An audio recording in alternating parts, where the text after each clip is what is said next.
services. But Brad's execution has never been better. Even IT pros up their game when they partner with SDN. Enjoy the uptime.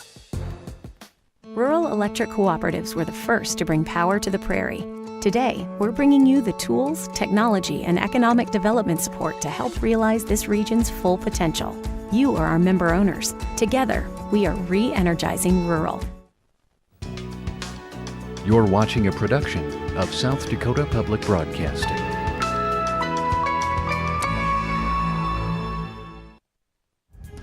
State House program funding provided by the South Dakota Bar Foundation, the educational and charitable arm of South Dakota lawyers and judges.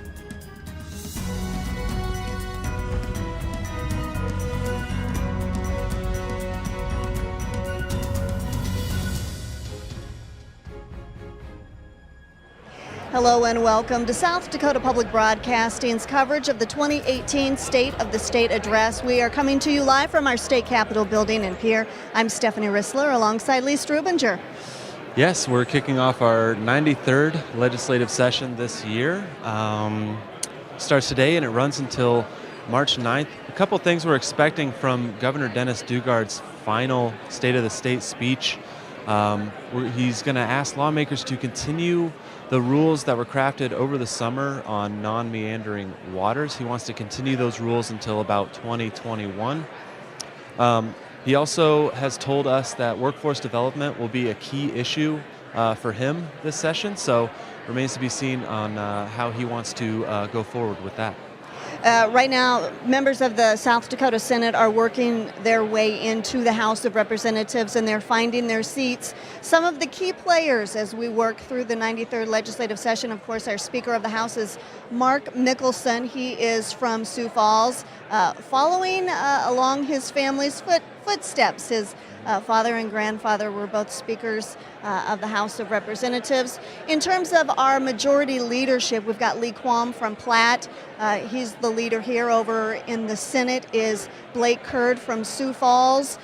Kemp Peterson is from Salem. He is the assistant majority leader here in the House of Representatives, and the assistant in the Senate is Senator Ryan Maher from Isabel. So we got a wide variety of folks representing all of South Dakota. Again, that's the key players in terms of the Republicans, as they have control of both the House and Senate this year, as they have for the last several years. A couple things we expect this session. Lawmakers do plan on addressing that ballot measure initiative process. There are some bills out there that have been worked on over the summer to take a look at making it harder for constitutional amendments to be passed. They want to increase that threshold for voters. So be sure to tune in to listen.sdpb.org for total coverage, and follow us on Twitter and sd.net. We may not see a lot of policy suggestions introduced. So far, we've got about 71 House bills that have been submitted to the LRC and 65 Senate bills. So they are starting to come in. And speaking of coming in, I think we'll throw it down now to the House of Representatives, where Governor Daugaard is going to enter the House. The history of the state of South Dakota to serve as the Speaker of the House for 4 years and the presiding officer of the Senate for what is going to be his 8th year. Would you guys please join me in representing Lieutenant Governor Michaels to the podium?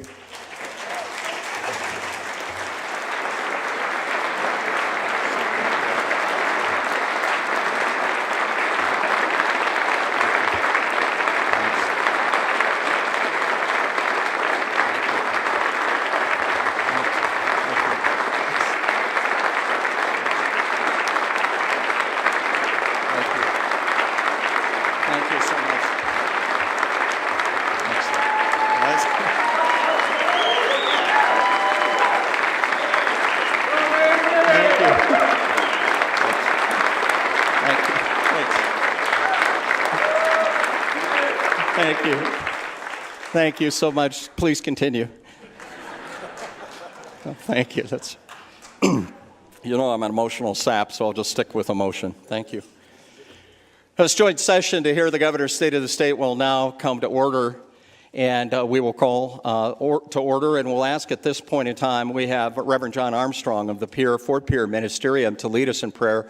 He's actually the chair and is the one that organizes everyone who comes and prays and for, over, and with us. And we're so grateful for your praying. And then I will be leading us in the Pledge of Allegiance to our nation's flag. So will you please rise?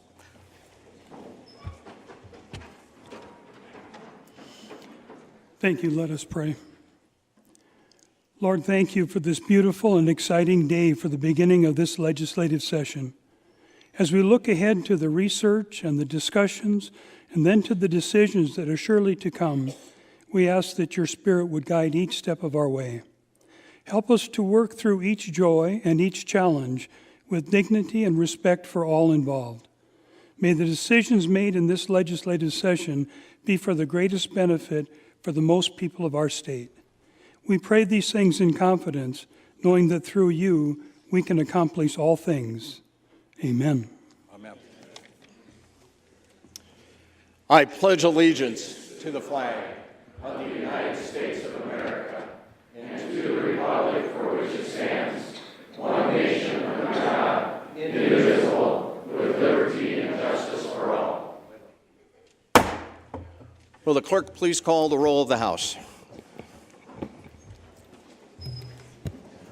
Allers, Anderson, Bartles, Barthel, Bartling, Beal, Bordeaux, Bruner, Campbell, Carson, Chase, Clark, Conzit, Denner, Diedrich, DeSanto, Duval, Freimuller, Glanzer, Goodwin, Gosh, Greenfield, Haugard, Howley, Heineman, Holmes, Howard, Hunhoff, Jameson, Jensen, Johns, Johnson, Kaiser, Carr, Ketwig, Lake, Lateral, Leismeister, Livermont, Lust, Marty, May, McCleary, McPherson, Mills, Otten, Peterson, Kent, Peterson, Sue, Pischke, Quam, Rasmussen, Reed, Roden, Ring, Rounds, Rosem, Schaefer, Shanefish, Smith, Solely excused, Steinhauer, Stevens, Tolson, Turbeville, Weesey, Willardson, Wismer, York, Zickman, Speaker Mickelson.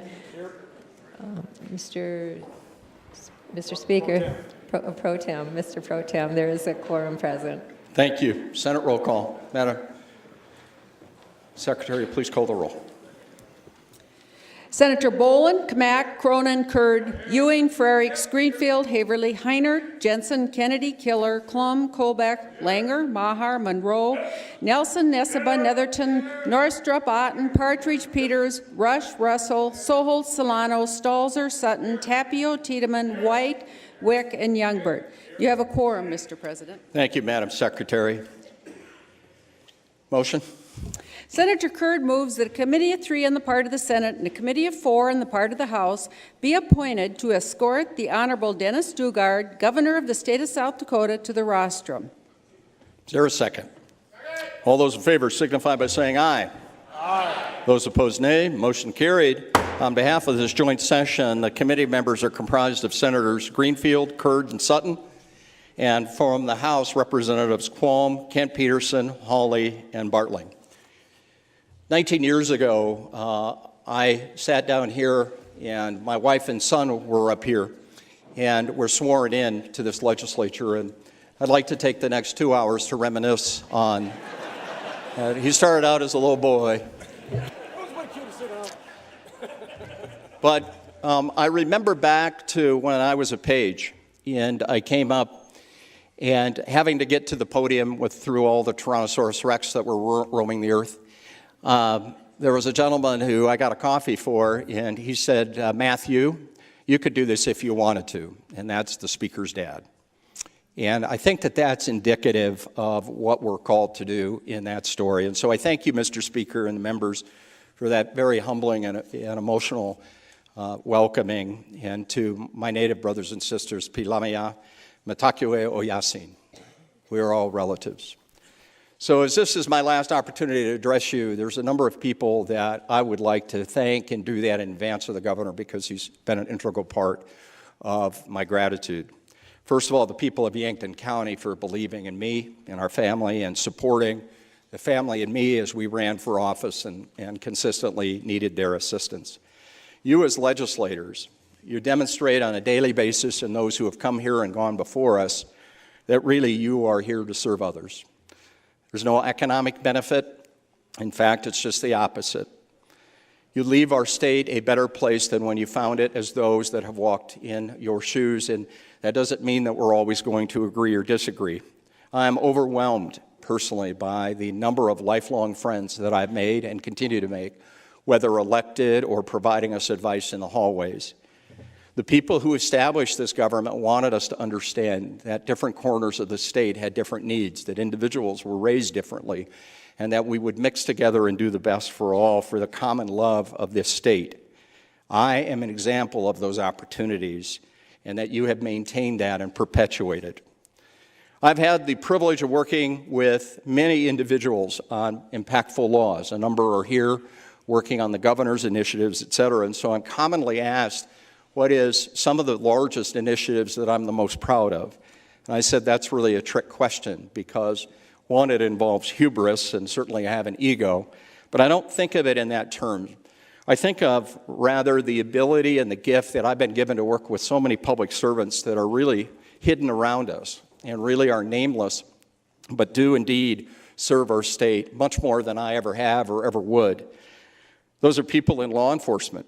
Those are individuals in emergency management and firefighters, our child protection service individuals, our fiscal analysts, our public health specialists, those who are tackling and taking care of people who are veterans in need and those who are indeed have disabilities or behavioral health issues. Our military. Without our military, citizens would not be able to serve.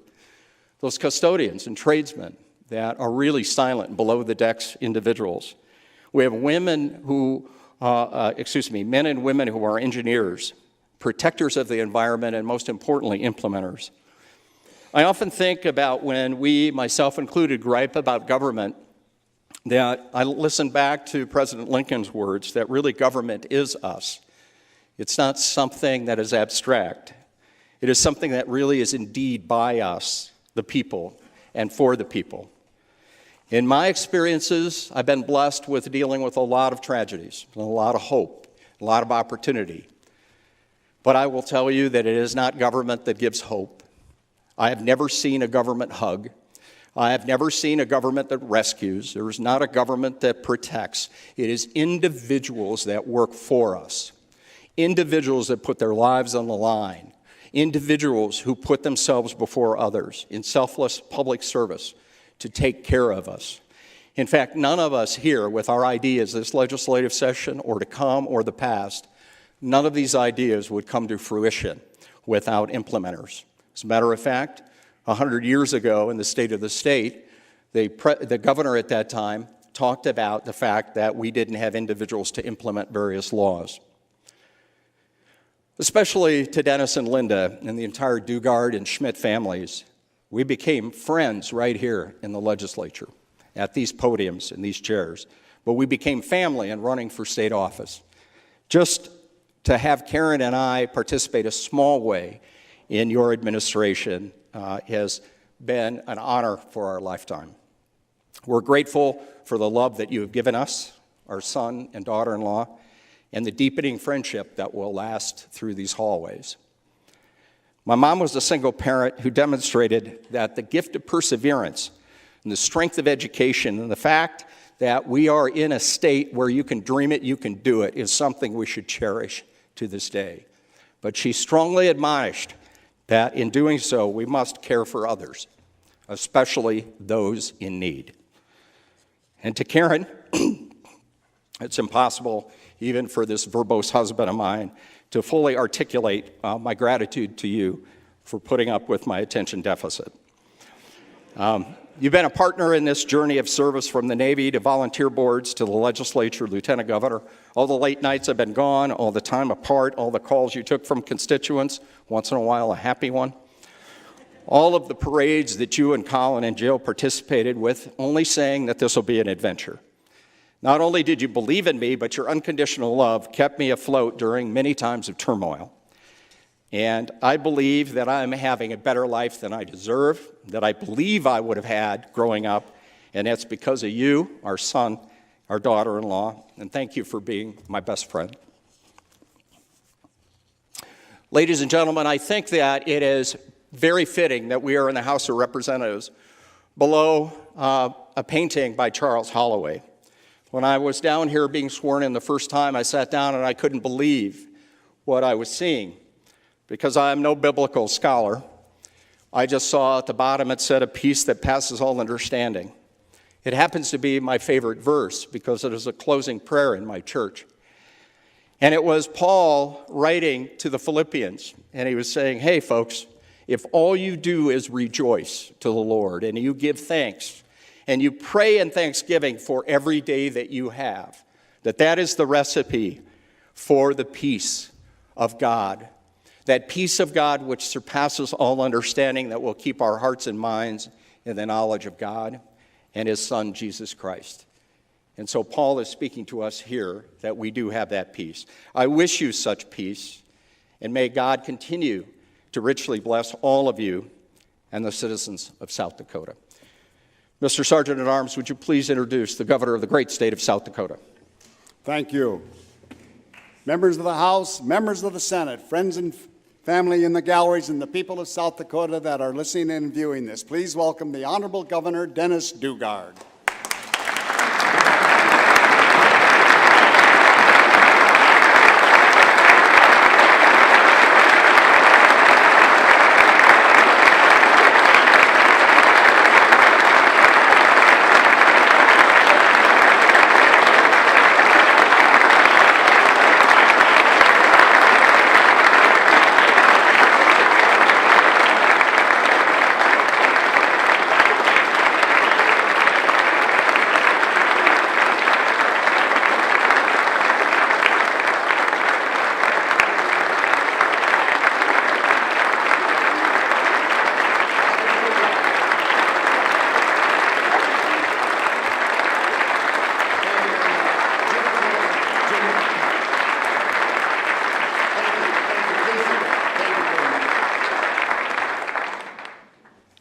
Thank you very much.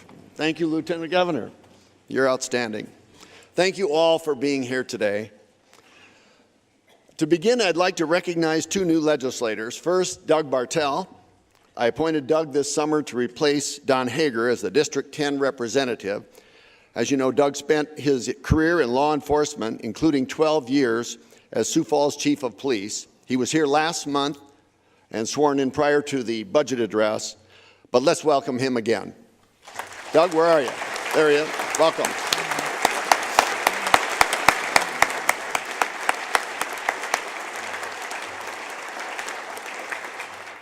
Second is Mike Dietrich. I appointed Mike last month following the loss of our friend Craig Teason. Mike is an attorney and an experienced legislator, having served 3 terms in the 80s and 90s. I really appreciate his willingness to serve, especially on just such short notice. Please join me in welcoming Mike Dietrich.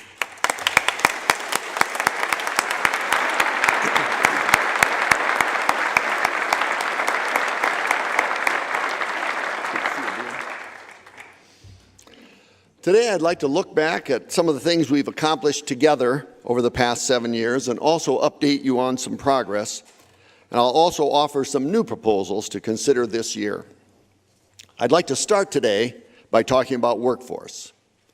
This is a significant long-term challenge facing our state, and I've personally spent a lot of time on this over the last year. In March, the National Governors Association sponsored my visit, along with several other governors, to Switzerland and Germany to learn about their long-standing work-based education programs. In June, I met at the White House with President Trump, Ivanka Trump, the U.S. Secretaries of Labor, Commerce, and Education, and several of my fellow governors. There, the President signed an executive order to encourage development of apprenticeship programs. And last fall, I was pleased to be named to the President's task force on apprenticeships. Also in June, I began a 1-year term as chair of the Western Governors Association, and I've selected workforce development as the policy focus for my 1-year term. The WGA held workforce summits in Sioux Falls, Denver, Oklahoma City, and Seattle. And next summer, South Dakota will host our annual meeting in Rapid City. Through all of this, I have seen 2 interrelated problems in South Dakota. From the perspective of businesses and employers, our state does not have enough workers in many skilled fields, and this is a barrier to economic growth. We have companies that do not expand or that turn away business because they cannot hire enough skilled workers to do the work. Almost any business owner will identify workforce as a significant concern. But we must also see this from the perspective of our young people. We want them to receive an education that allows them to find well-paying, fulfilling jobs here in South Dakota. We have an excellent education system in our state, but we must help all of our young people achieve this goal. So how are we doing? First, some national perspective. It's clear that post-secondary education is important in today's job market. When I graduated from college in the early 70s, post-secondary education was not especially common. A few years ago, a Harvard University study entitled Pathways to Prosperity looked back to 1973, about that time.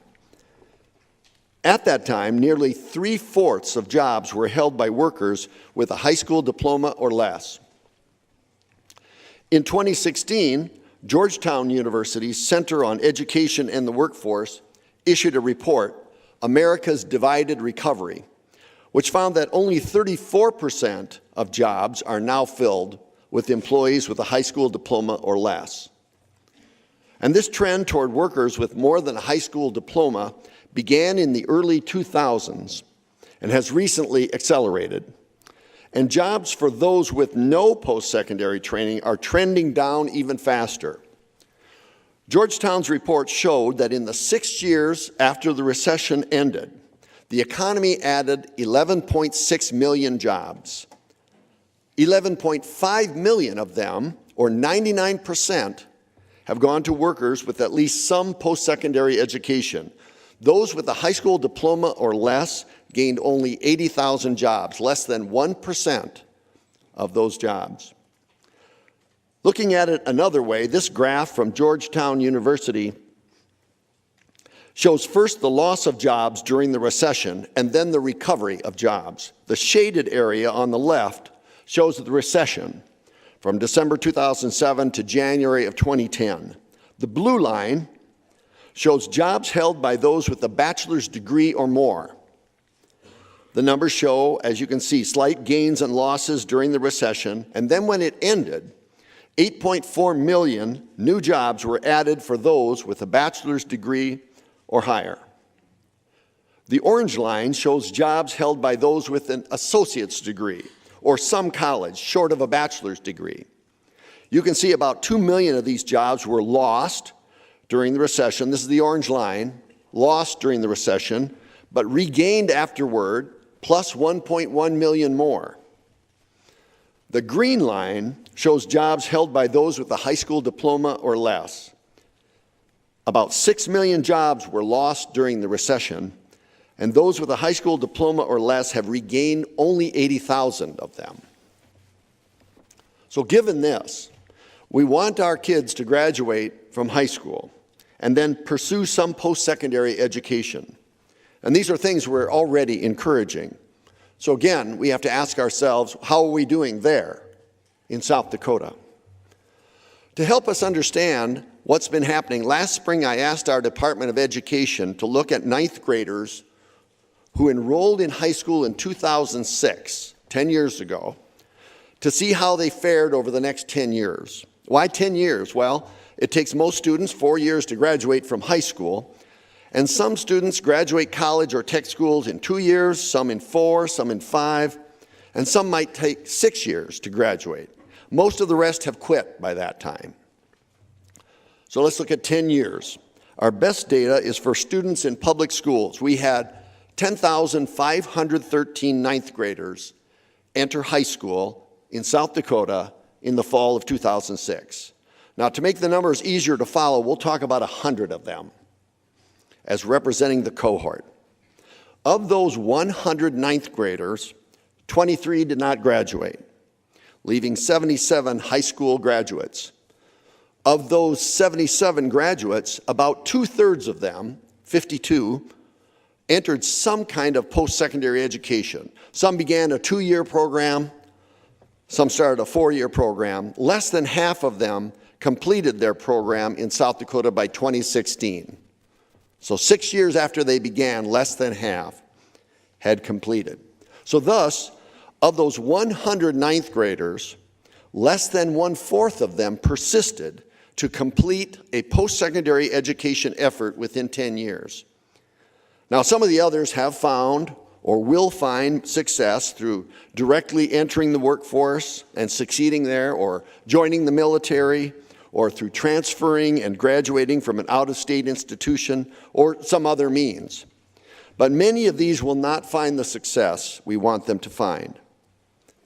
Now, this situation is not unique to South Dakota. It's a problem seen across the nation. Colorado has a chart like this. It's almost exactly the same as ours. Ours is a little better. California has a similar chart. Now, one piece of good news is that South Dakota is getting better. Our high school graduation rate is improving. And at the post-secondary level, the state universities are very focused on improving retention rates through graduation. Our best technical schools have a graduation rate over 70%. So we are improving. Still, we have a long way to go. Too many students still do not complete their post-secondary efforts. Among young people who do pursue additional education after high school, many are unaware of which educational pathways lead to skills or credentials which are in demand and qualify a person for a good job. 2 summers ago, I hired a high school student to do some work at our farm. He was a good student, hardworking and respectful, with good grades. I asked about his plans after graduation. He said he was going to enroll in a private university to major in psychology. Tuition, room, and board at this school amounts to about $90,000 for 4 years, and that's if you graduate in 4 years. And mind you, these days, only about 1/4 of the students who enter a 4-year degree program graduate in 4 years. Later, I asked this young man to lunch and provided him with New York Federal Reserve data showing poor job prospects for psychology majors, with those few jobs paying $25,000 or less. I also showed him that the number of psychology majors is huge, with much competition for the very few jobs available, and he was very surprised. He had no idea. He said, "This is disconcerting." That's a quote. This is disconcerting. Now, you know that's a smart kid, right? He was right. It should be disconcerting. And I'm not saying a psychology major can't be successful. Some employers require a bachelor's degree in any field as a prerequisite to applying. And many young people with social science degrees go on to graduate school. That's what I did. But young people need to know this information when they're making these decisions, before they make these decisions. Now, we've taken several steps to improve this situation through an effort we're calling Career Launch. We're encouraging high schools to expand the availability of work-based education experiences such as apprenticeships and internships or job shadowing during school. The best way for young people to learn about careers and find fields they like or don't like is to experience them. In addition, these work experiences help our young people learn how to arrive on time, how to dress appropriately for the job, how to interact with coworkers and customers. And with fewer students holding jobs while in high school these days, work-based education experiences may be the best way, or even the only way, to learn these foundational skills that every employer expects of every employee. Let me give you an example. In Yankton, many high school seniors plan their schedules so that their traditional classes are compressed into half a day, either the morning or afternoon. During the other half of the day, the student works at a paid internship with an employer in town. The student receives high school credit, paid at least $11 an hour, gains exposure to a career field, and learns those foundational skills I just mentioned. This month, we're piloting Career Launch with 4 school districts: Sioux Falls, Rapid City, Yankton, and Brookings, that have already taken some steps in this direction so that we can learn from them and help them move forward as well. We hope to expand this effort in the future to more districts Assigned personnel will help schools coordinate with employers to add work-based learning experience opportunities, and they'll also supplement a school's career counseling services so that young people receive more information about career fields and education pathways. Here's one example. Last month, I joined an announcement in Sioux Falls of a partnership among Dakota State University, Southeast Technical Institute, the Sioux Falls School District, and the South Dakota Department of Labor and Regulation. Through this partnership, high school juniors and seniors will take dual credit courses in cybersecurity, network services, or software development. These dual credit courses will count toward their high school diploma. The courses will also count as stackable credentials toward college credit. Students can earn a certificate from Southeast Tech, stop there, or go on to an associate's degree, stop there, or go on to a bachelor's degree at Dakota State University. Students will also have the opportunity to work in a local business using their course training. The Department of Labor will be working with Dakota State and Southeast Tech to create a registered apprenticeship in these technology fields.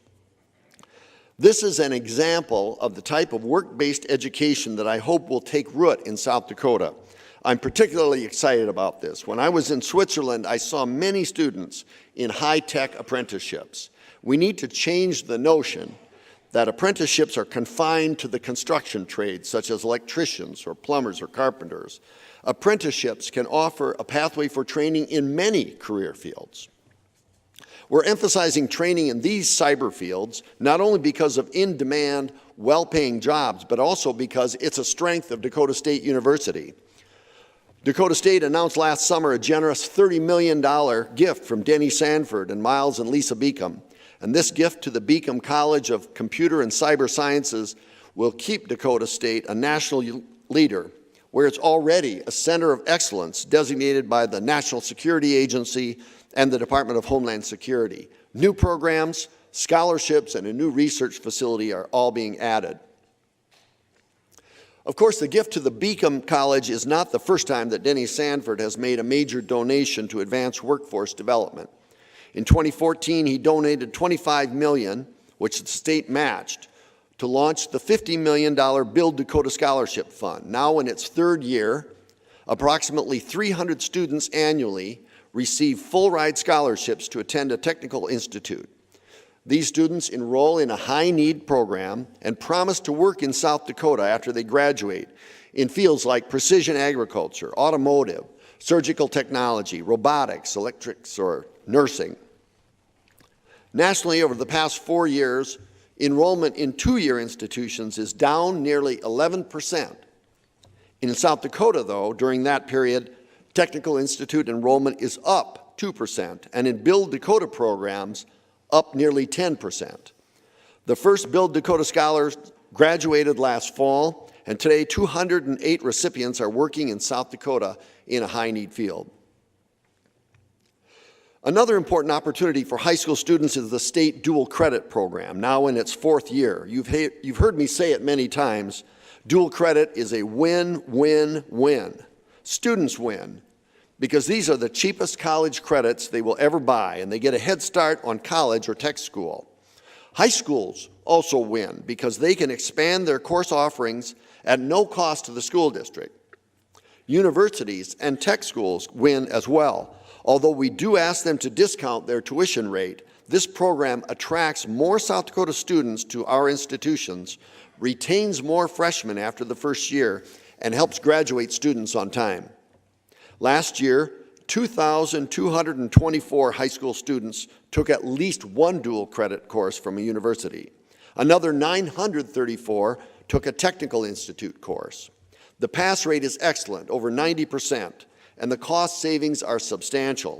Last year, these students saved an estimated $5.3 million compared to the tuition rate they would otherwise pay.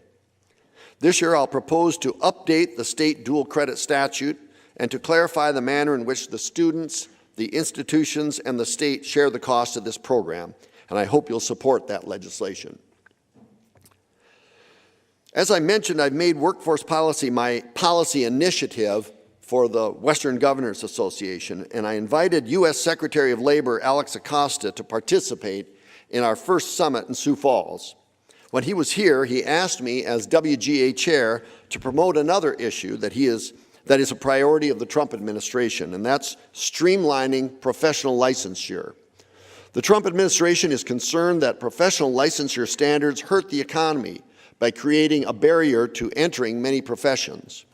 Licensure can also make it difficult for professionals to move because each state has its own licensure requirements. Clearly, professional licensure plays an important role in protecting the public. No one wants to be operated on by an unlicensed doctor or have one's house wired by an unlicensed electrician. But we must be sure that licensure isn't used to keep qualified workers out of the market. I reached out to the governors of North Dakota, Montana, Wyoming, and Colorado, and all expressed an interest in a reciprocity compact for professional licensure. The idea is simple. If already licensed in one state, a professional can move to another member state and practice for 18 months, enough time to earn a license in that state if one chooses to do so.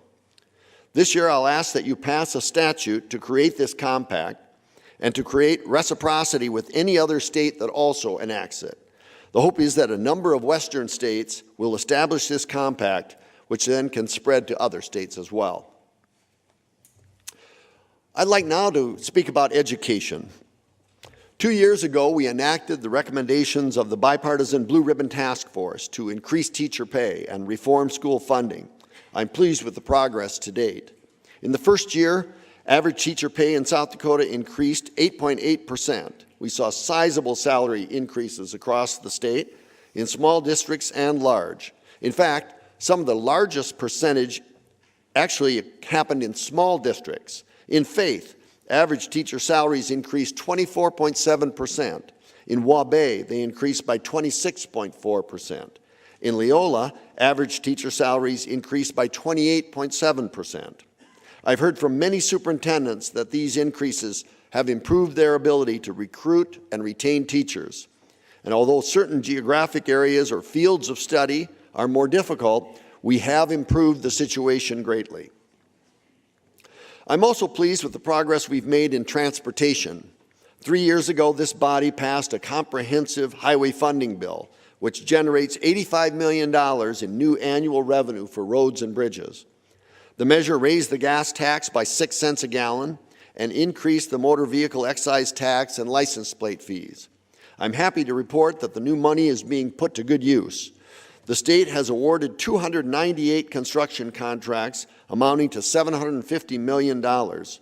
These projects have encompassed work on 6,078 miles of state highway and 172 bridges. Many of these projects would not have been possible. Many of these repairs would not have occurred without this new revenue. One example of a project is the Highway 100 project that will connect the east side of Sioux Falls to Interstate 90. This continuation of a Sioux Falls corridor will improve industrial and commercial mobility and sustain expected growth over the next 20 years. This is the largest highway contract in state history, and the completed highway will be owned and maintained by the city. Bridges can also be expensive for local governments to maintain, which is why we included a provision in the bill to create the Bridge Improvement Grant Program.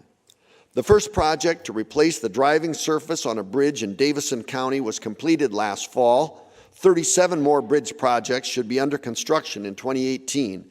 In addition, another 100 bridge improvement grants have been made for hydraulic analysis and structure selection.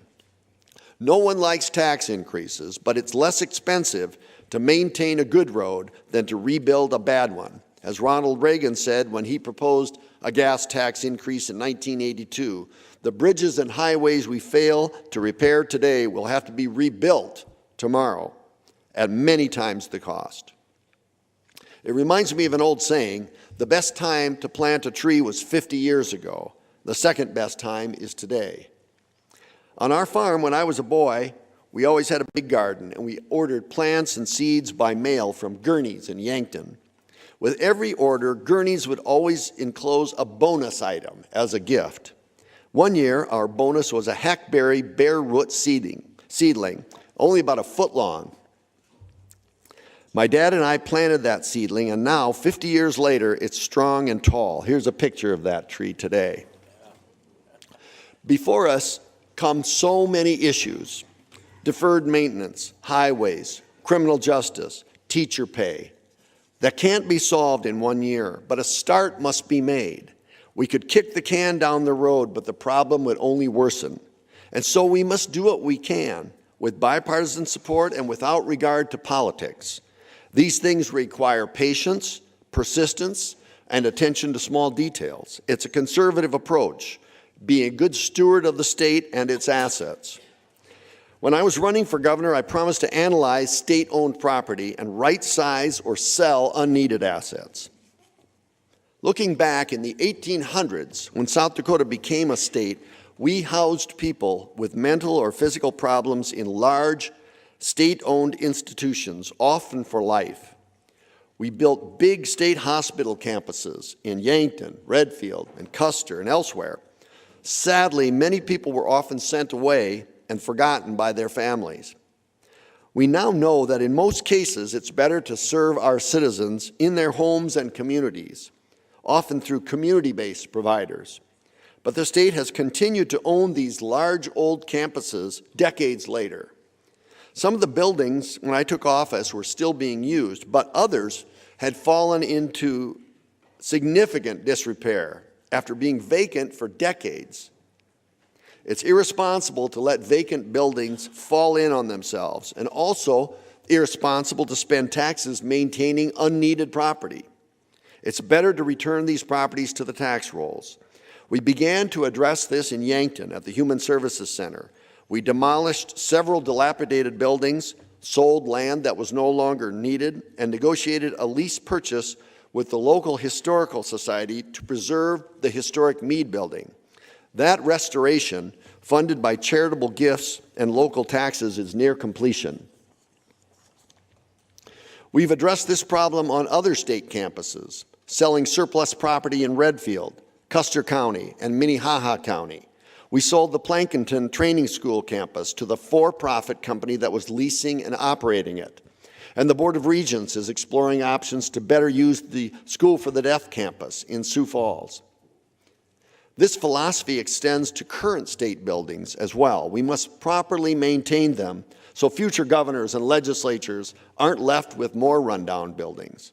Together, we've set a goal of appropriating 2% of value in maintenance and repair of state buildings in our budgets, including university buildings.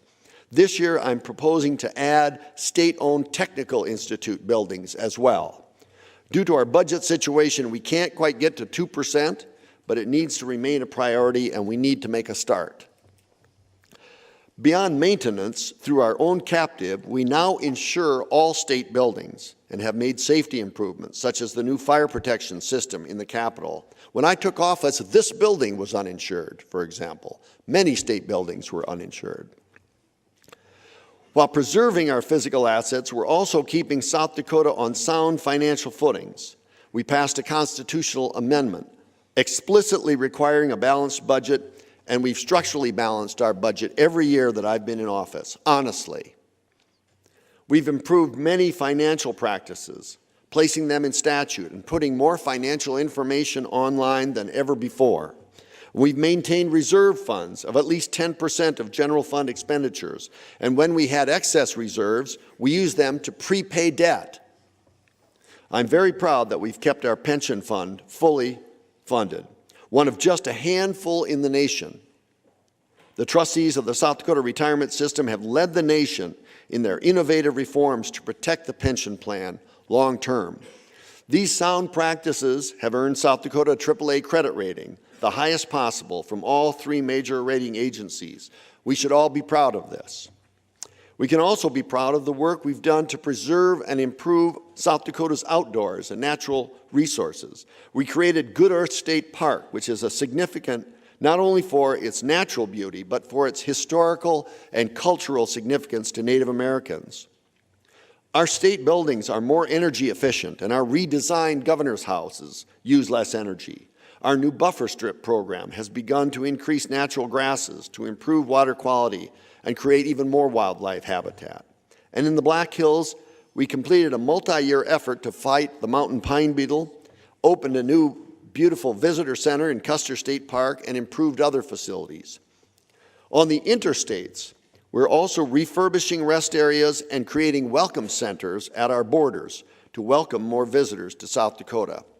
And to return to the analogy of planting trees, over the past 7 years, we have literally been planting trees. On the Capitol Complex alone, we've planted more than 500 trees, and in our state parks, thousands more.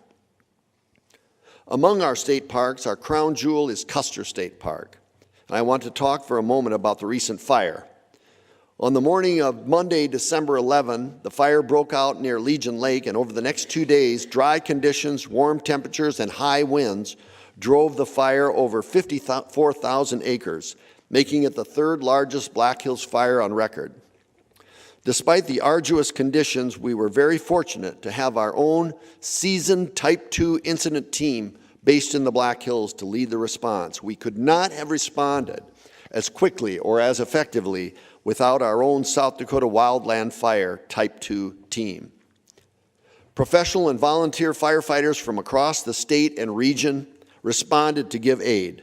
Local ranchers and Custer State Park staff all contributed. When high winds caused the fire to jump containment lines, firefighters, emergency responders, law enforcement, and park staff went door to door to help families evacuate as the fire pressed at their heels. More than 340 firefighters worked that night or in the days after to protect primary structures. Thanks to the efforts of all involved, no lives were lost, no one was injured, and no homes or primary structures were lost. All 175 houses in the area were protected, and the farmers, ranchers, and local residents all had a home to which they could return for Christmas. A fire can sometimes be healthy if it clears unwanted undergrowth, and in many areas, that's what happened. Thankfully, the buffalo herd and wildlife were largely unaffected. We did lose fencing, most of our winter pastures, and some stands of timber, but new fencing is being built. Some of the buffalo moved to an unburned area, and we're buying some hay. We're also working on a salvage timber sale to capture some value from the burn. Custer State Park reopened just 11 days after the fire started. This could have been much, much worse if not for the hard work and heroic efforts of our firefighters. It was South Dakota at its best. People from all across the state pulling together in a time of need. Please help me thank them now.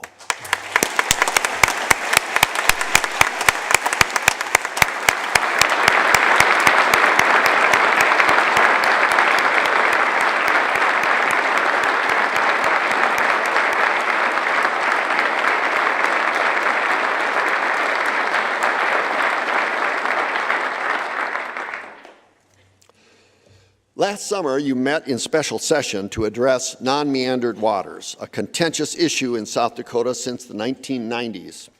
Past legislative solutions had been elusive. The situation came to a head last March when the Supreme Court said it was, quote, up to the legislature to decide how these waters are to be beneficially used in the public interest. You heard that message and went to work, and the Open Waters Compromise you passed is already working. Today, more than 99% of all non-meandered bodies of water with managed fisheries are open for recreation. That small red sliver on the chart there. This is not just a win for South Dakotans who enjoy fishing and boating. The owners of the ground under these waters have demonstrated their support for the compromise by keeping nearly all of these waters open. And this process has created a new dialogue among sportsmen and landowners, which has been positive for all. During the special session, the adopted bill included a provision to sunset the law this June so that the legislature could consider whether it was properly working. But I believe that the law is working, and I'm introducing a bill for your consideration to extend the sunset date by 3 years to June of 2021. That will give the new system more time to work before we consider opportunities for improvement. The Open Waters Compromise is one of many instances in which a bipartisan effort has solved a problem, and that's what South Dakotans expect of us. They want problems solved. They want elected officials to be ethical, transparent, and accessible, and they want opportunities to participate in their government. Throughout my time in office, I've taken these expectations to heart and have tried to make efforts in these areas. Through our revamped OpenSD website, the public can easily access state financial information and see the same financial metrics that I see every week. We launched the Boards and Commissions portal, which is a one-stop site for meeting notices, agendas, and information previously difficult or impossible to find. Another website, sd.net, has dramatically increased availability of live streaming for public meetings. Still another, the Administrative Rules website, helps citizens follow the rulemaking process. This body has also done a number of things to advance transparency and accountability in state government. Last year, you took up many ethics measures to codify the concepts of Initiated Measure 22 that were supported by South Dakotans.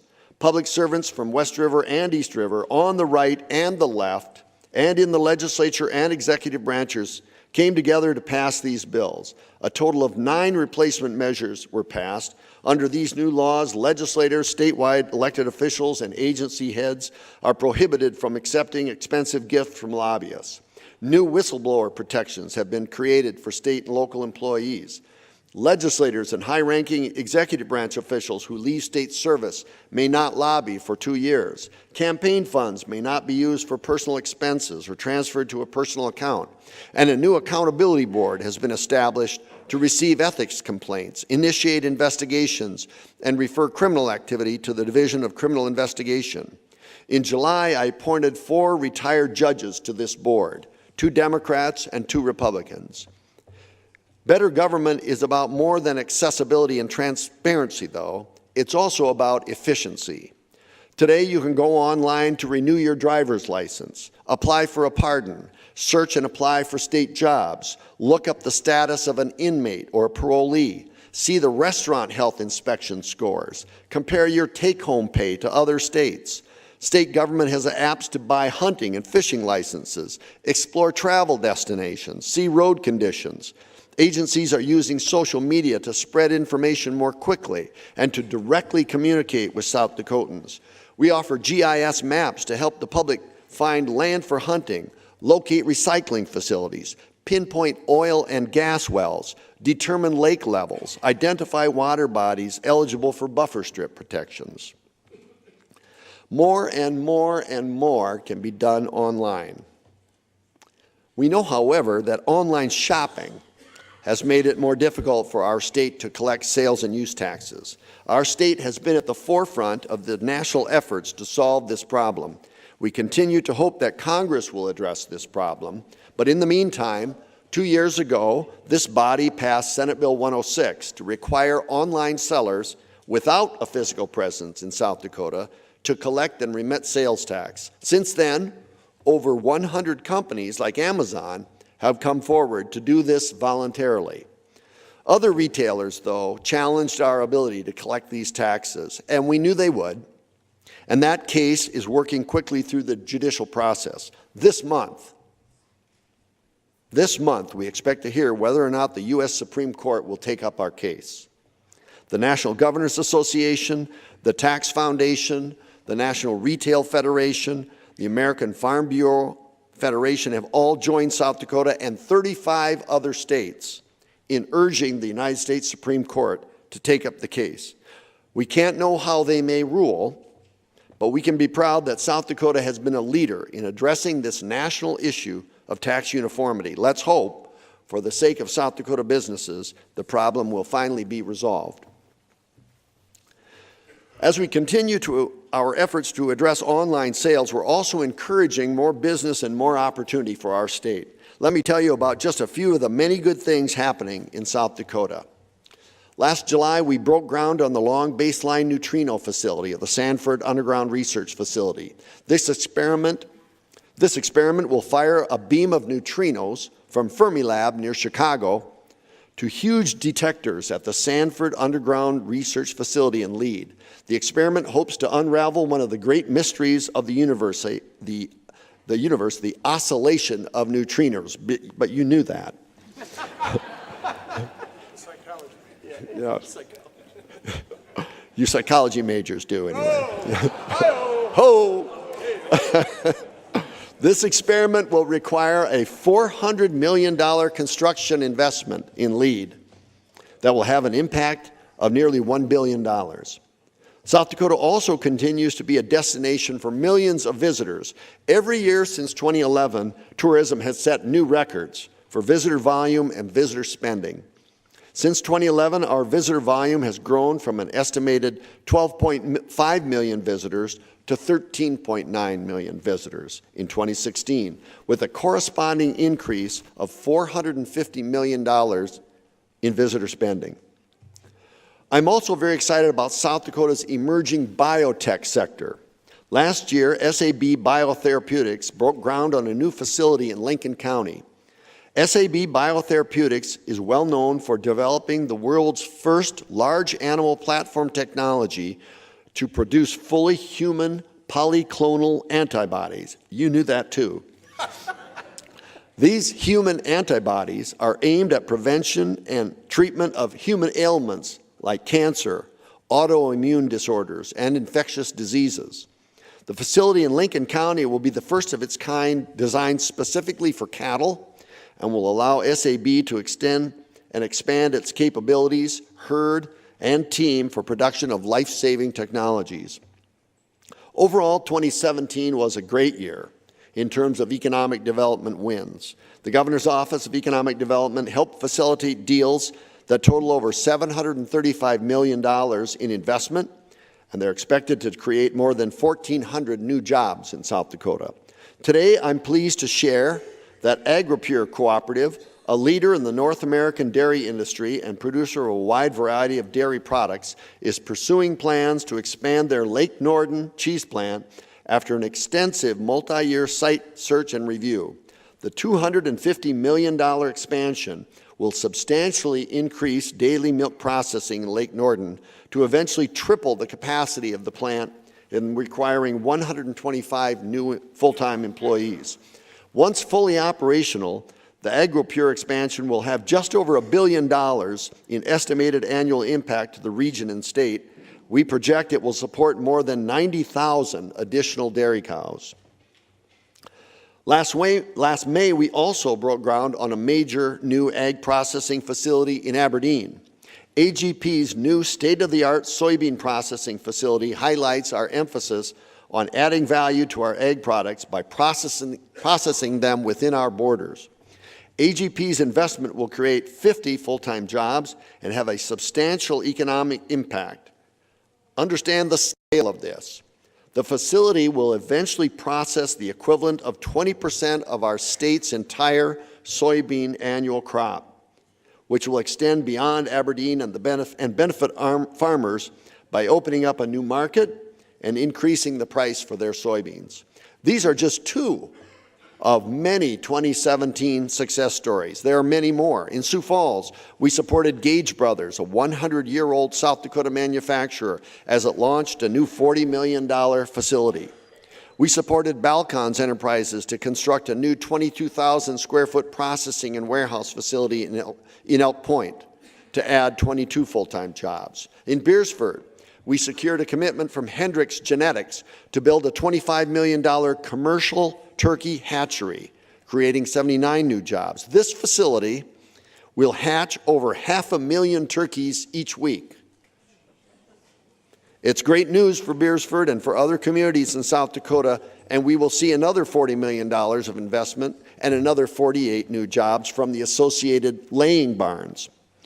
We've also supported our advanced manufacturing sector through assistance to Rapid City-based VRC Metal Systems, which uses cold spray material coating technology jointly developed by the School of Mines and the Army Research Lab.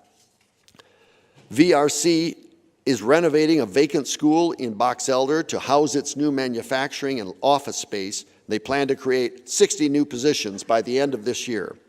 There have been many other business expansions, including Otter Tail Power in northeast South Dakota, Red's All Natural Foods in North Sioux City, B9 Creations in Rapid City, Applied Engineering in Yankton, Performance Pet in Mitchell, Great Plains Processing in Yankton, Aero Trailers in Watertown, and Harvard Integrations in T. We're seeing success because South Dakota allows businesses to prosper.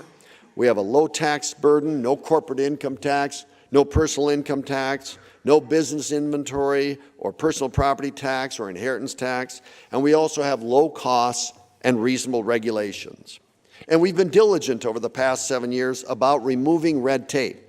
In fact, since 2011, I've proposed and you have approved the elimination of over 4,600 sections of obsolete or unnecessary laws and rules, accounting for more than 515,000 words.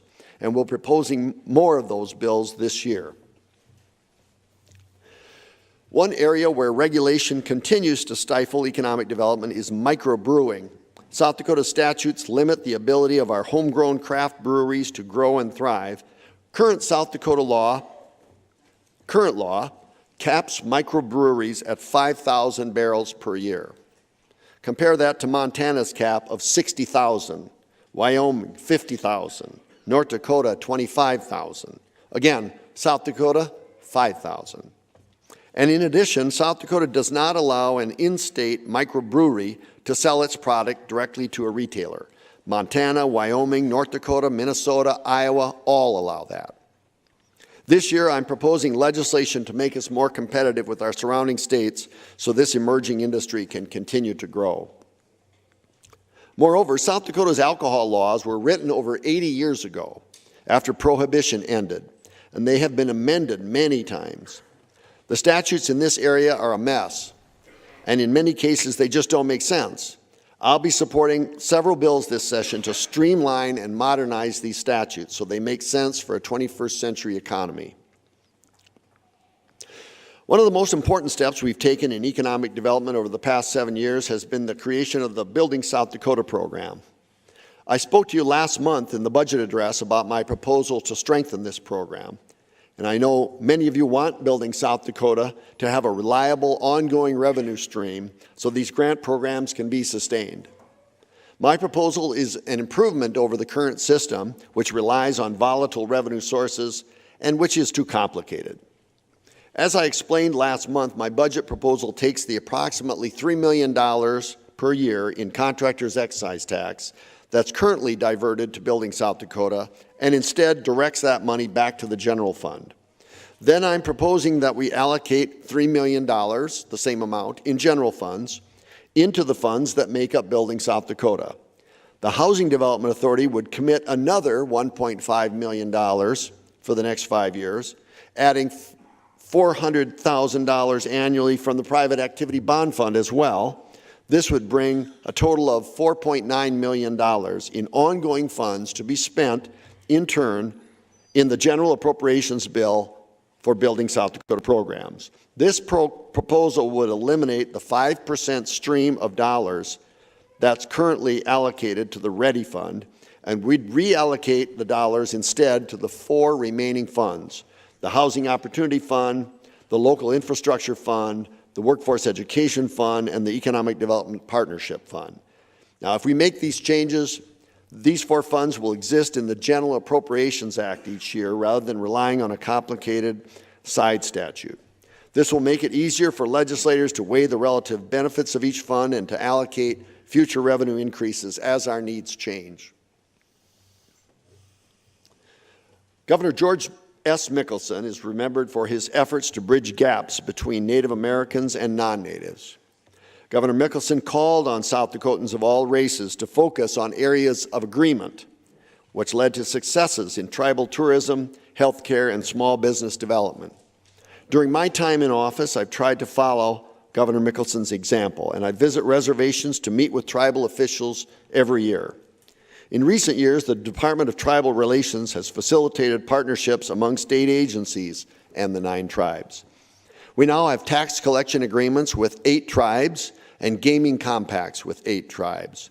In 2016 and 2017, the Department of Game, Fish, and Parks signed cooperative memorandums of understanding with the Lower Brule Sioux Tribe, the Rosebud Sioux Tribe, the Oglala Sioux Tribe, and the Flandreau Santee Sioux Tribe to improve communication and management of wildlife and lands.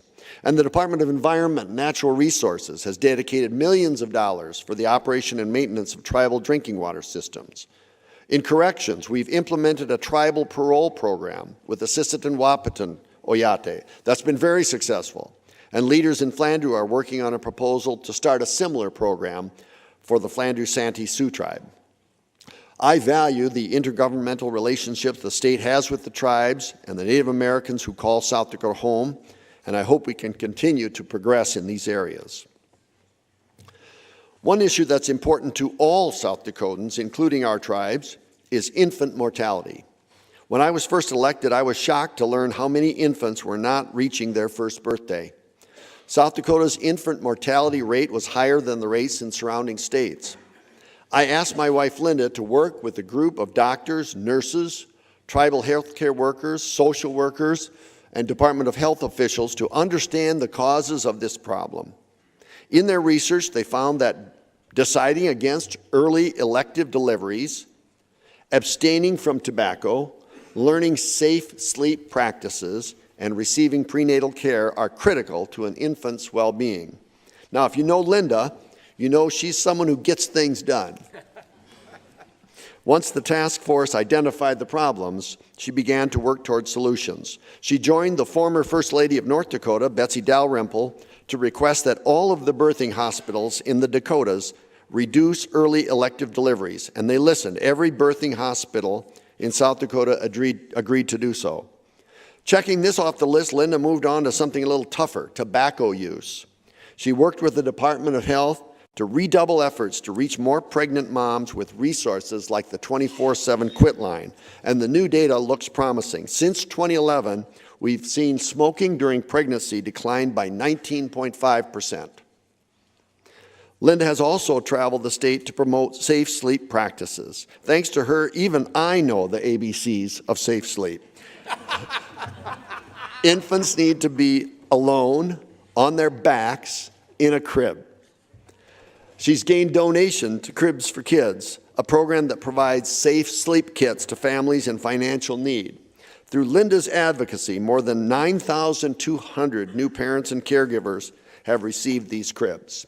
After 7 years of Linda's work on this issue, I am happy to report the latest data shows more South Dakota babies are celebrating their first birthday, with only about 4.8 deaths per 1,000 live births. That's our lowest rate ever for infant deaths. Please help me thank Linda.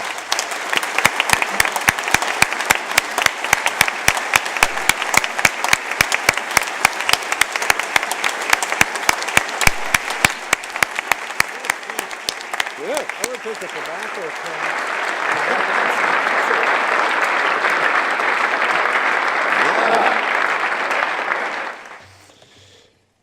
Thanks for helping me out there.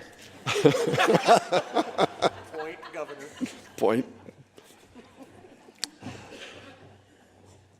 It's been nearly 1 year since Donald Trump became our 45th president, and the new administration is giving states more flexibility in administering federal programs. One recent example is in Medicaid.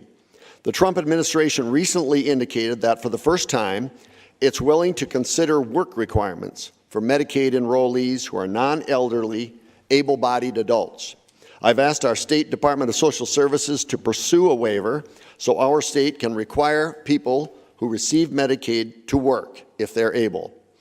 Keep in mind that in many other states, Medicaid coverage has been expanded to add many additional adults. Now in South Dakota, Medicaid covers only children, pregnant women, people with disabilities, and very low-income parents.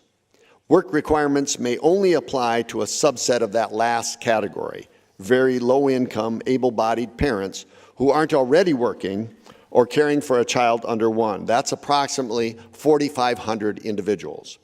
I propose to pilot the new requirement in Minnehaha and Pennington counties where there's the greatest availability of employment and of training resources. We'll use the same services that we already require for those on unemployment to help participants find jobs. And for those families whose income goes up, we'll provide interim resources such as child care assistance and premium assistance to support families as they transition off Medicaid. As we wait for approval of the federal waiver, we'll begin a voluntary program for participants in July. Work is an important part of personal fulfillment. There's a sense of pride that comes with having a job to do and being able to provide for your family. By making this adjustment to our Medicaid program, we can continue to help those who need it the most and start to connect those who can work with jobs that give them that sense of self-worth and accomplishment. Another issue that requires hard work over a long period of time is drug abuse. Last October, President Trump declared the opioid epidemic a public health emergency. According to the White House, in our country, drug overdose deaths now outnumber fatal crashes and gun-related deaths combined, with 175 Americans dying each day. Fortunately, South Dakota's prescription drug overdose death rate remains relatively low, where we rank second lowest in the nation. That's good. Still, every one of these deaths is a tragedy, and the overprescription of opioids is something we have seen in our state. In 2015, for instance, the number of opioids prescribed in South Dakota would have been enough to medicate every South Dakota adult around the clock for 19 straight days. Now, some solutions require a top-down approach. Last year, you passed legislation that requires pharmacies to enter painkiller prescriptions into a statewide database within 24 hours. That legislation also requires participation by prescribers of controlled substances in the Prescription Drug Monitoring Program. In 2015 and 2016, we put new laws in place to increase access to naloxone, which is used to treat opiate overdose. As of the end of December, the state has purchased and provided 807 doses of naloxone to first responders. There is no legislative fix, however, that will completely solve this problem. We can't mandate away addiction, and we need healthcare providers, private organizations, law enforcement communities, and individuals to all play a role.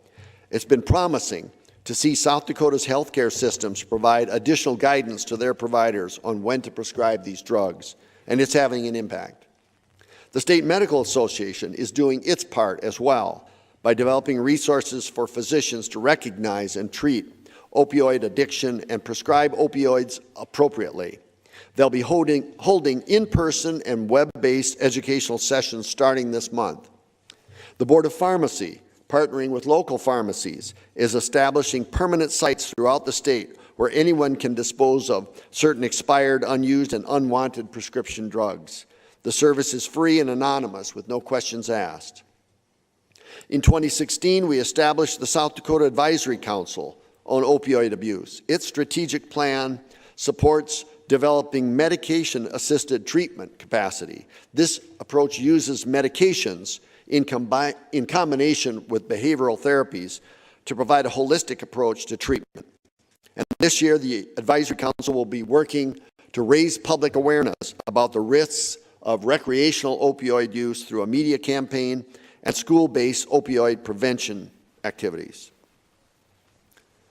We also continue to wrestle with the methamphetamine problem in our state. On the prevention front, the Department of Social Services has funded more than 245 presentations in communities and schools with thousands of people hearing their message, and the Attorney General's Office has also undertaken an education campaign. Additionally, this month, Prevention Resource Centers will complete a meth prevention toolkit for communities. For the most part, we're seeing less meth manufactured in homegrown laboratories. It's more often manufactured on a larger scale and trafficked into the Midwest. The Drug Interdiction Task Force, made up of DCI agents and highway patrol officers, has been hard at work over the last year to stop meth from coming into our state, and we need to continue to do more to choke off these distribution channels. For those who are severely addicted, the Department of Social Services is working to expand and increase access to treatment, ensuring treatment is evidence-based and that providers are equipped and trained to provide intensive treatment models. We've recently seen some hopeful results in substance abuse treatment. In 2017, over 69% of individuals entering treatment for substance abuse completed successfully, compared to the national average of only 44%. Employment rates at discharge were 9% higher in South Dakota than the national average as well. This meth epidemic has had a profound impact on our criminal justice system. It's been 5 years since the passage of the Public Safety Improvement Act. Juvenile reform legislation followed 2 years later. The impetus for both was the belief that we could do better. For adults, South Dakota had a higher imprisonment rate than any other state in our region. Per capita, we are locking up 75% more men than North Dakota and 4 times as many women as in Minnesota. 81% of new commitment admissions to prison were for nonviolent crimes. Among juveniles, South Dakota had the highest juvenile incarceration rate in the country. It was nearly 3 times the national average. At the same time, our juvenile violent crime arrest rate was approximately 1/3 of the national average. Again, we are locking up primarily nonviolent juvenile offenders. In the years since those reforms, we've seen progress in dealing with nonviolent offenders. Our drug and DUI courts have expanded capacity. Our community-based treatment programs have been enlarged, and we're seeing more probationers complete successfully. Still, we can yet improve. It's important we always turn a critical eye toward past policies and be willing to adapt to changing conditions. We should always be willing to be smarter today than we were yesterday. When we first passed the adult criminal justice reforms in 2013, no one foresaw the influx of meth that has occurred in South Dakota and in other Midwestern states. Last year, in response to the meth epidemic, we passed legislation endorsed by the law enforcement and state's attorneys that requires jail time for those who use drugs while on probation or parole, mandatory. We also expanded the availability of 24/7 HOPE probation for drug offenders. And after hearing from school leaders that juvenile reforms had made it too difficult to enforce truancy laws, we passed legislation to give schools and law enforcement more tools to use in response to truancy. Just as with workforce, we should always strive to improve. We also need to recognize there have been huge positive changes as a result of the reforms. Functional family therapy, which offers treatment for the entire family to address juvenile issues, is available in every single community in South Dakota, and we're seeing positive results from this treatment. To date, 346 families have successfully completed this therapy, and 88% of these families have reported a positive change. In the adult system, capacity in specialty courts like drug and DUI courts has nearly quadrupled since the passage of the reforms. And South Dakota's substance abuse treatment and criminal thinking completers have a lower recidivism rate than the overall DOC population. Overall, 23% of individuals released from prison return within 12 months. I'll say that again. 23% of individuals released from prison return within 12 months. But that rate is only 10% for those who complete this cognitive substance abuse treatment, and only 5% for those who complete moral recognition therapy. Juvenile justice reforms were enacted in 2015. At that time, as I mentioned, South Dakota had the highest rate of commitment in the nation. I know we all hear concerns from law enforcement and school leaders concerning the juvenile reforms. That's why we made some of the changes we did last year. But when someone tells you the reforms aren't working, we need to understand exactly what is the problem and what policy change might address it. A broad brush is insufficient. The statutory purpose of the juvenile justice system is rehabilitation, and we must never lose that focus. I spent 20 years working at Children's Home Society, which operates institutions for children who have suffered abuse and neglect. Often these children have behavioral problems. At Children's Home, our priority was always to do whatever we could to return children to their families, or if that was not possible, to a foster or adoptive family. I know juvenile offenders can be difficult, but we need to remain focused on what is best for them. Locking up children because they're difficult to deal with is not acceptable. Putting a child in an institution away from the community is incredibly disruptive to the life of a child. We must reserve institutions for children who pose a risk of harm to others. Our system has always allowed for that, and the juvenile reforms did not change that. In fact, juvenile commitments to state-run facilities have been falling in almost every state in the nation over the past 18 years. Nationwide, placements fell from 40,678 in 1997 to 13,970 in 2013. In South Dakota, they fell from 315 to 102 before the 2015 passage of juvenile reforms. Now remember that those reforms passed in 2015, most of them became effective January 1 of 2016. If you add the prior year, 2015, our placements had fallen farther still to only 48. A juvenile who commits a violent crime can be committed to the Department of Corrections, and a judge can also commit a child who's found to pose a serious risk of harm to others. Beyond those cases, we must continue to build our capacity to treat children in their communities, near their homes, families, and schools, wherever possible. For most children, as for most adult offenders, this offers the greatest chance of true rehabilitation. Before I close today, I'd like to say a word about the South Dakota National Guard. In 2017, 401 soldiers and airmen with the South Dakota National Guard served overseas. Soldiers with the 153rd Engineer Battalion returned home in September after serving a 10-month deployment to the Middle East. Today, right now, 109 of our soldiers and 96 of our airmen are abroad, serving in the Middle East, Romania, and other parts of Europe. Last year, we had 11 state active duty missions, including wildfire response, security support for the presidential inauguration, assistance to Puerto Rico following Hurricane Maria, and the Airspace Control Alert Mission, which serves to protect the country from any type of emergency, including acts of terrorism. I'm proud of the South Dakota National Guard. It continuously distinguishes itself. For example, South Dakota leads the nation in unit readiness. The National Guard Bureau, the national level of the National Guard, annually designates superior units based upon personnel strength, training completion, and inspection marks. Last year, only 35 Army National Guard units in the nation were named superior, 35 in the nation. 2 were from Iowa, 10 from Virginia. The other 23 were all from South Dakota. Yeah.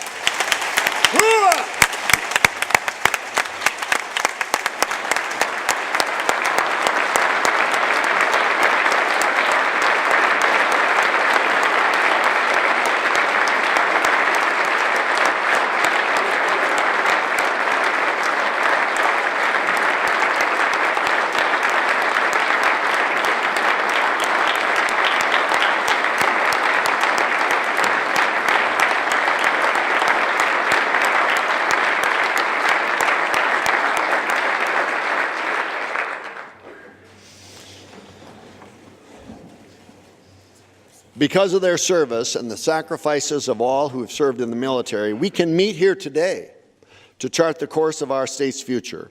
And so it's fitting that we've added a reminder of that service to our Capitol building. Last summer, we moved our state's Hall of Honor, which commemorates South Dakota's Medal of Honor recipients. We moved it to the Capitol's first floor. Formerly in the Soldiers and Sailors building, it was not as visible and it was not accessible to those with limited mobility. One of these mornings, when you arrive early, I hope you'll pause to read the incredible stories of each of these men who represent the very best our state has to offer. Finally, now I'd like to say a few words about our state's farmers and ranchers. It's been another tough year. After seeing a lack of moisture in the spring, we declared a statewide emergency in June and activated the State Drought Task Force to assist producers. The drought persisted throughout the summer, and at one point in August, 97% 97% of the state was abnormally dry, with more than half in severe or extreme drought.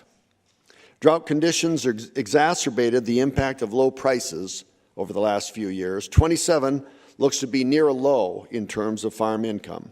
Our economists are hopeful of some marginal improvement this year if production levels increase, but improvement will depend upon the weather, of course, and in part on federal trade policy. Even though we don't know what this year will bring, there's still reason to be hopeful. During the good times, our farmers and ranchers invested in themselves. Farmers adopted new technologies and upgraded their equipment, added grain storage and other new facilities. Our ranchers also invested in new equipment, fencing, and corrals, along with better genetics. Those investments have positioned them to seize opportunities when times are good again.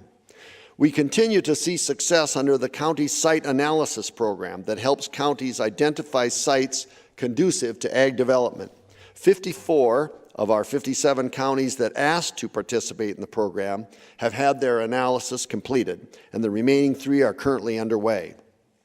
In August, we broke ground on upgrades to the Animal Disease Research and Diagnostic Lab, which we approved last session. This lab produces critical research and diagnostic support to protect our livestock industry from disease outbreaks. The expansion ensures the lab can address the needs of producers when they need it the most. Agriculture is the foundation of our state's economy, and it always will be, because of the generations of resilient individuals who gave their all, working the land, combining until dark, calving at 2 in the morning, getting up before dawn to milk, and feeding livestock in sub-zero temperatures. These hardy leaders grew the industry to what it is today, and they will bring us through the next year and the years to come. Even when times are tough, we have many reasons to be hopeful. We have it good in South Dakota. There is no better place to live, work, or raise a family. No better place. South Dakota is a state where people can succeed. If you show up and work hard, you can make a good life for yourself here. This is why Site Selection calls South Dakota the #1 state for achieving the American dream. We have a high quality of life, an abundance of outdoor recreation, safe communities, good roads, good schools. We have one of the best safe drinking water records in the nation and a stellar clean air record.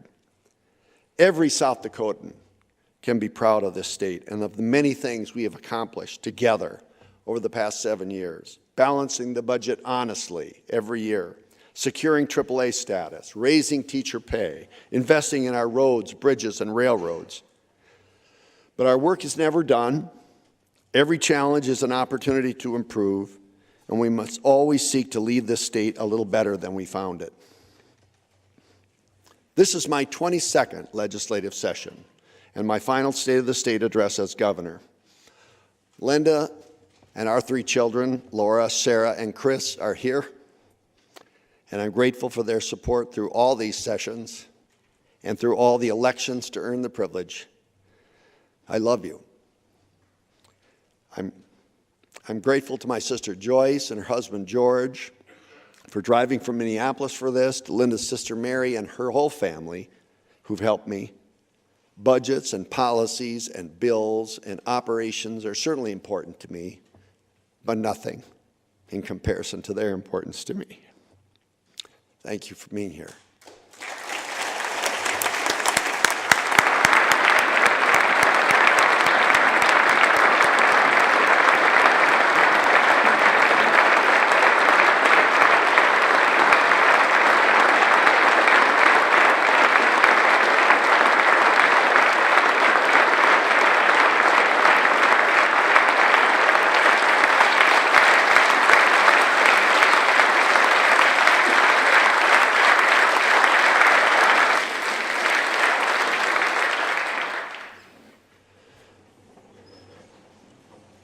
My first legislative session was in 1997.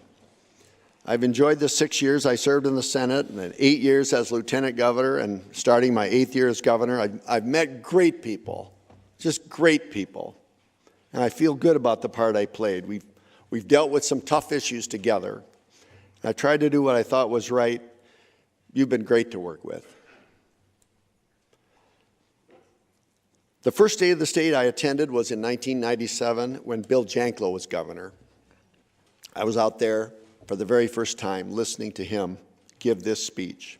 If you knew Bill, you know he did not have much respect for showboats or attention seekers. He didn't have a lot of patience at all sometimes. But I still remember, and I looked back and found something he said in the 1997 address. He said this: "The public doesn't care about all these dramatic moments where people take these great stands that will be forgotten in 8 minutes after it's been on the evening news. They don't mean anything. They literally don't mean anything. I'll tell you what means something. 10 years from now, when you look back on your tenure and I look back on mine, did you make a difference? Is South Dakota truly and in an important way better than it was when you found it? Because if you're not a contributor, you're a destroyer." Let's all be contributors. Let's be builders. Let's start the debate. Let's start the dialogue. Let's start the challenges. Let's fight the good fights. And when you all go home, let's be able to look everybody in the eye and tell them that the things that we put in place, the problems that we solved, the things that we funded, and the policies that we created will be the things that make South Dakota a better place next year than it was today. I look forward to working hard with you over this session and over this, my last year, to make South Dakota a better place than it is today. Thank you so much.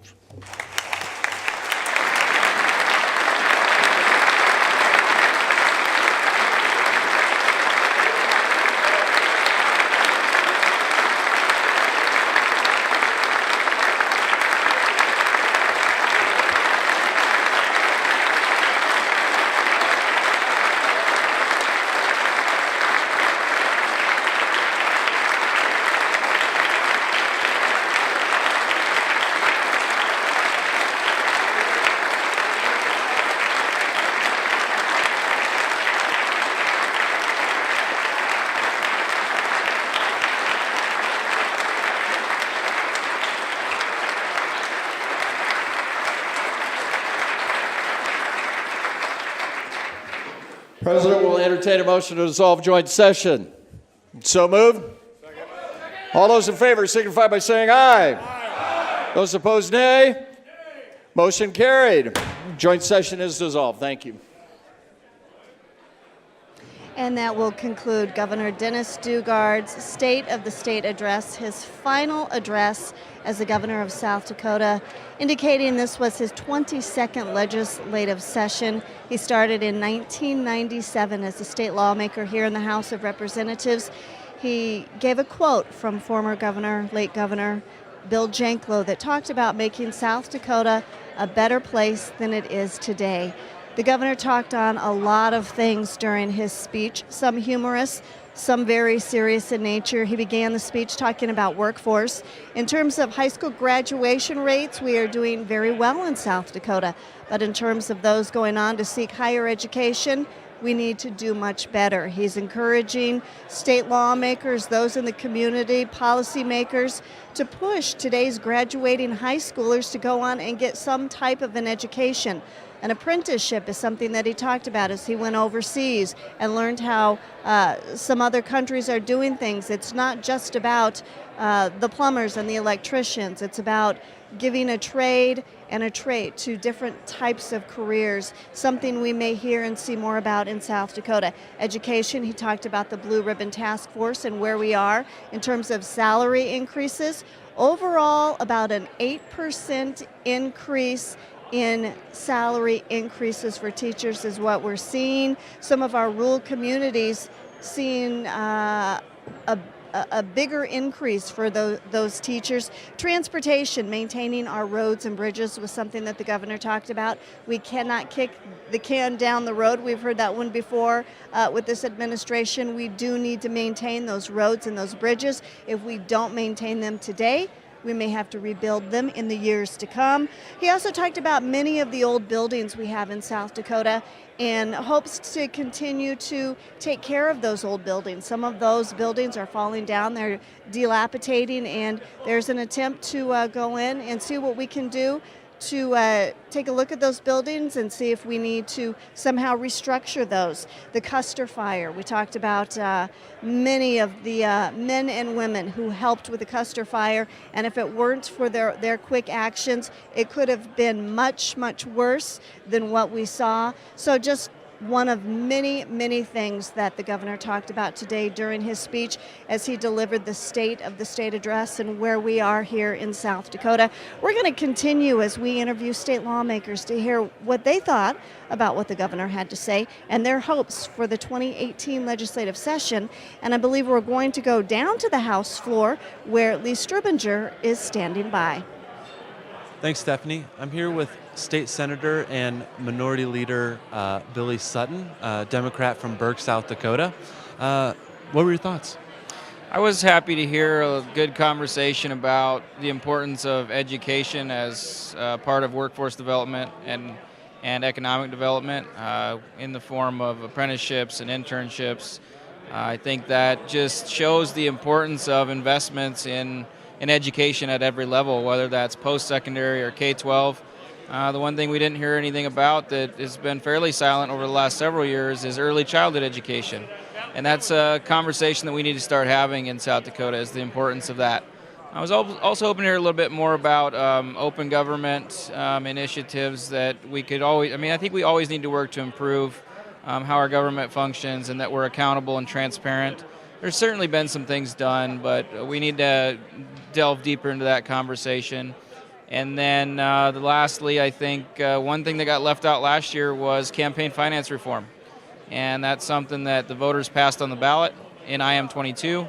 Obviously, the legislature repealed it, and that's something that we need to fix.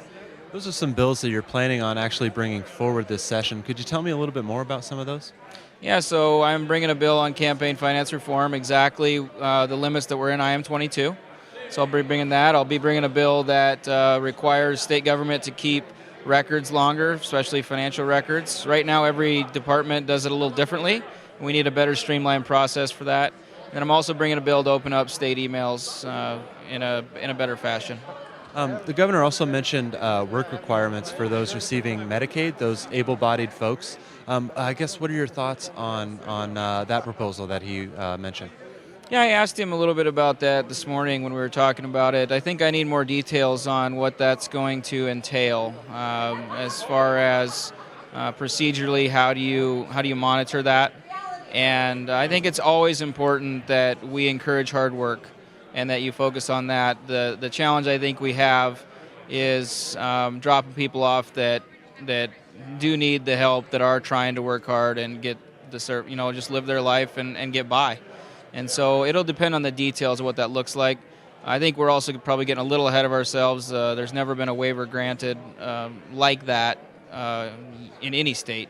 And so we'll see once that comes down the pike, but it's certainly worth discussion and talking about it. Senator, thank you for your time. Stephanie, back up to you. All right, thank you, Lee, and thank you to Senator Billy Sutton. I'm now joined by the Senate Majority Leader, Senator Blake Curd from Sioux Falls. First of all, there was a lot discussed in that State of the State address. Your thoughts?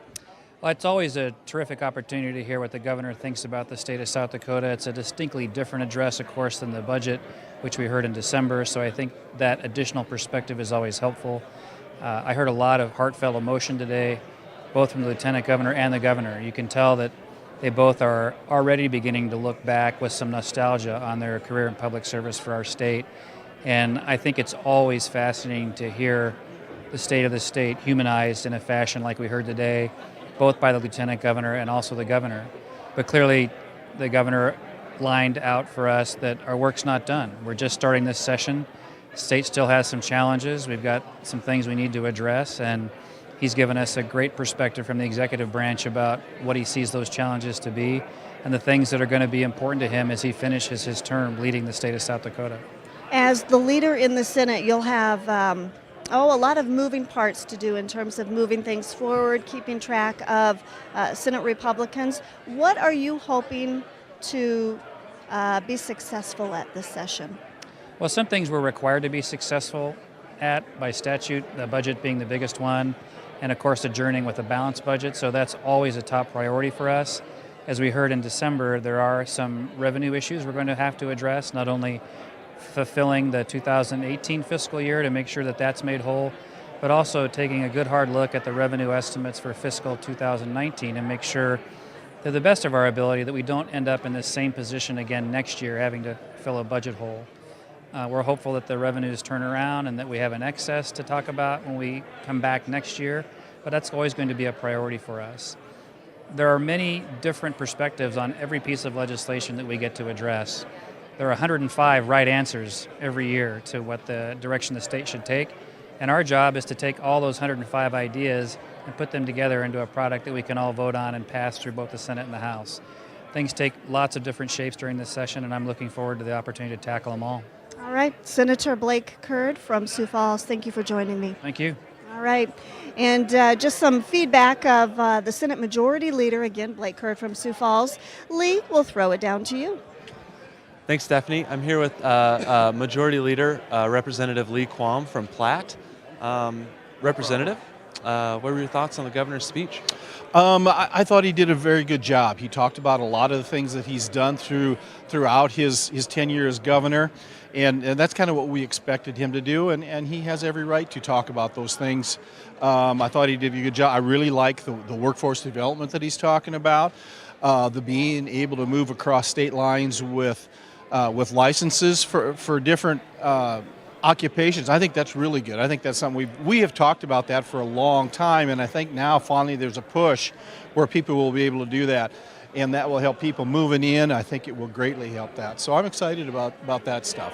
What are some legislative priorities for Republicans as we're heading into session?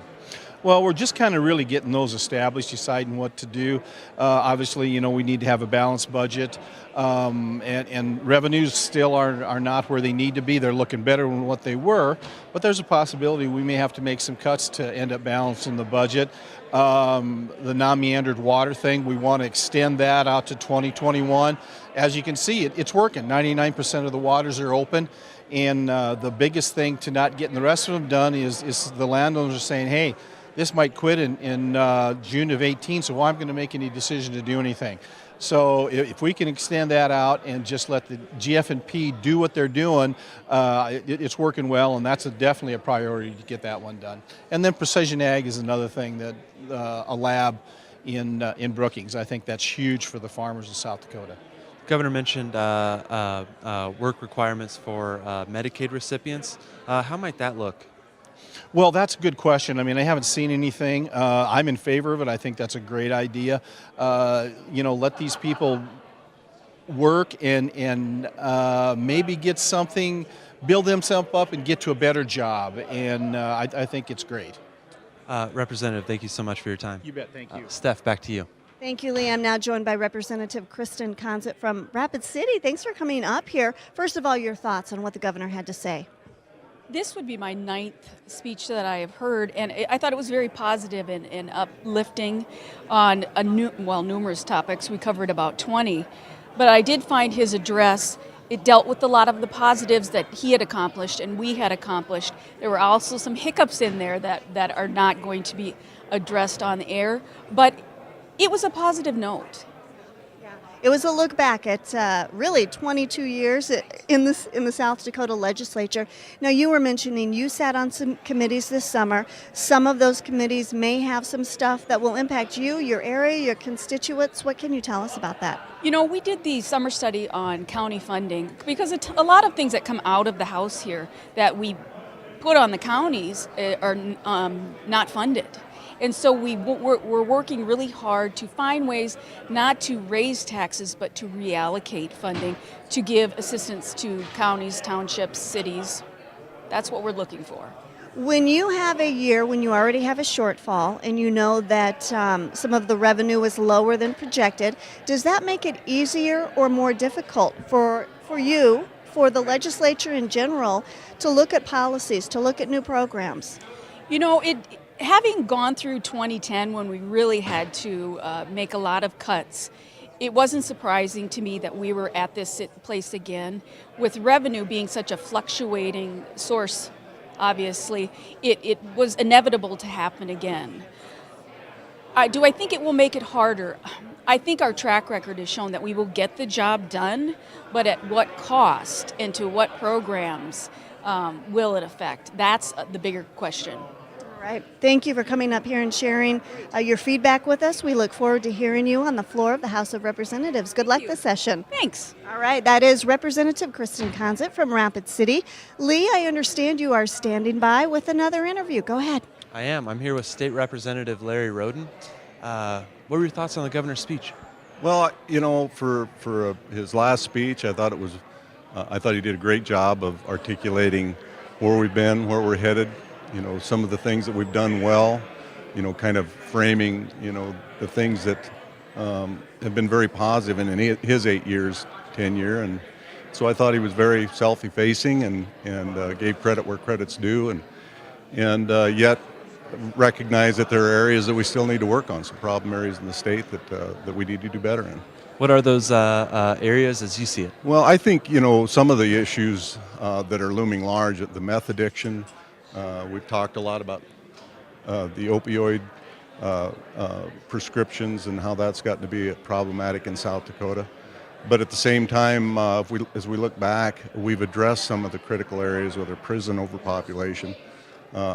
You know, I think we have to be careful and measured in our response to some of the current issues, that we don't throw the good out with, you know, trying to make tweaks to make our system better, to deal with those issues. Are those something to, with Attorney General Marty Jackley wanting to increase some of those methamphetamine penalties? Is that what you're talking about with prison population? Well, certainly that'll be part of the conversation, because we're going to, you know, those bills will be held under a microscope, and that's part of what you know, I think we do right in South Dakota is our legislative process and our citizen legislatures, because we will pore over those issues, and I think he's got something like 7 bills, and I'm certain that there will be some good ideas contained in that, and we need to be able to sift through that and make sure that we're not, like I said, throwing out the good in order to just implement change for change's sake. I know you were involved a lot in the non-meandering waters issue. The governor said he wants to extend those rules that were crafted over the summer to 2021. Is that what you're thinking as well? Yes, and in fact, that was the bill that we brought to the legislature from that special committee, was to sunset in 2021. And that's what he's proposing we go back to. I think this was a good exercise, even though we didn't want to amend it to 2018 during special session, the proponents. But what it did was give us a trial period where Secretary Hepler has worked very diligently in the last few months to implement that program. And I think it was a classic demonstration of good government. I thought we had a very eloquent solution to a very dramatic problem that's been plaguing us for a number of years, something like 2 decades now. And so I'm hopeful that that we do just what the governor asked, put it back to the 2021 sunset. If the opponents, if their fears somehow come to fruition, which they haven't to this point, over 99% of the waters have remained open. But if something changes, as they fear, then give it a chance to demonstrate that can work, or at least identify what the problem areas are. So I think it's a win-win for where we're at right now to extend it to 2021, and we'll readdress it then. Thank you, sir. Thank you for your time. Thank you. Stephanie, back up to you. Thank you, Lee. I'm now joined by Representative Julie Bartling from Gregory. You have been here many years, 16 years. As you look back at your time, what are you hoping to accomplish this session?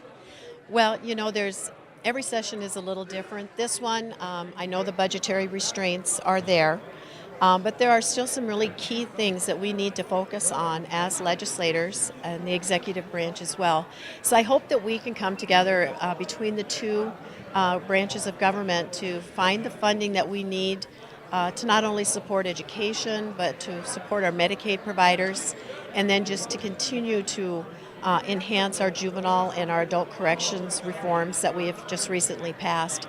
Those are all very difficult things to do, and you need money to do them, of course.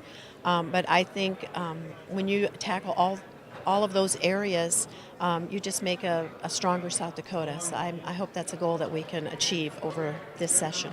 One of the things that the governor talked about, he referenced a speech from Governor Janklow that really talked about the big dramatic speeches that we sometimes hear. We are at the beginning of an election season here with a handful of lawmakers running for different higher offices. Is that ever a concern, those dramatic speeches that take place in the grandstanding on the floor? Well, it can be such that it might take over the essence of what we're here for. They're important to listen to because you kind of get a perspective as to what's ahead of us coming. But I think we just need to focus on what our job is here and who we are working for, which are the people of the state of South Dakota. We're here to take care of them, to serve their needs, to provide public protection for them, to provide quality education from K-12 through the higher education. And so even though we're going to hear those speeches, because they are a part of that process, I think we just need to be very realistic as to where we're at right now in this state and in this country and what we need to look forward to and to achieve for everyone. Over the last few years, we've heard a lot more about ethics and transparency in government. Do you anticipate we will continue to hear that debate? You know, I think we'll continue to hear that. The legislature, I'm pleased to say, is going to take a hold of that and have some ethics training for legislators that are here now and in the future. And, you know, it's a snowball effect that is coming down from higher up, be it whether it's in entertainment world or in the Congress. So it is snowballing here as well. And it's out in the workplace. So I think we as the legislature can take the lead and make sure that those ethics and that reform starts right here and that it goes from the top down. So I think we'll deal with it and we'll address it, and I hope that we all come out on the other side much better. All right, very good. Well, good luck to you this session. We've got Representative Julie Bartling from Gregory. Thank you. Thank you. All right, and that is the Assistant Minority Leader here in the House of Representatives sharing some input. Lee, your turn. Thank you, Stephanie. I'm here with State Senator Troy Heinert. He's a Democrat. Senator, what were your thoughts? Well, you know, I thought it was kind of had to have been a bittersweet moment for the governor. You know, giving his final State of the State address, you could see the passion that he felt for his family and all the things that they'd went through, you know, to get to this point. You know, I didn't hear a whole lot of policy talk. I was kind of hoping for some more of that, but you know, there were some things that he said that I agreed with, and there were some things that, you know, I think still need some work. What were some of those things that stuck out to you from his speech? I think the dual credit and that workforce, you know, talks that he was giving. I've been promoting that for a long time. You know, some other states have had those programs in existence for 30 years. And I think we need to look at that. That's a great option for our kids, especially kids on reservations. What are Democrats hoping to, I guess, bring forth this session, hoping to accomplish? Well, you know, I think as a party, we always try to stand up for people first. And as this session goes along with it being a governor's race, you know, I think we're going to see some things that we're going to have to take a stance on, and hopefully we get that word out to the public. You know, each individual legislator is, I'm sure, going to bring some bills. I've got a few bills that I'm working on already. So, what are some of those? I want to do obviously increasing some access on reservations, you know, for tribal members, access to different programs. When we talked about the Medicaid talks in the state of the state, you know, and he was talking about work requirements and things like that. You know, we don't have jobs down there, so we need a big investment in economic development on our reservations. So I'll be looking at things like that. A little bit more about that Medicaid, you know, work requirement policy. How would that look in your district, and how do you think it would look in the state overall? You know, it'd be really difficult to implement in my district. You know, we have families that live, you know, way out in communities where, you know, there's not even a gas station or a grocery store, and you know, to to require them to work is going to require travel and childcare, and I'm all for helping people find jobs. I like what he talked about, where we're going to provide that support when they first enter a job.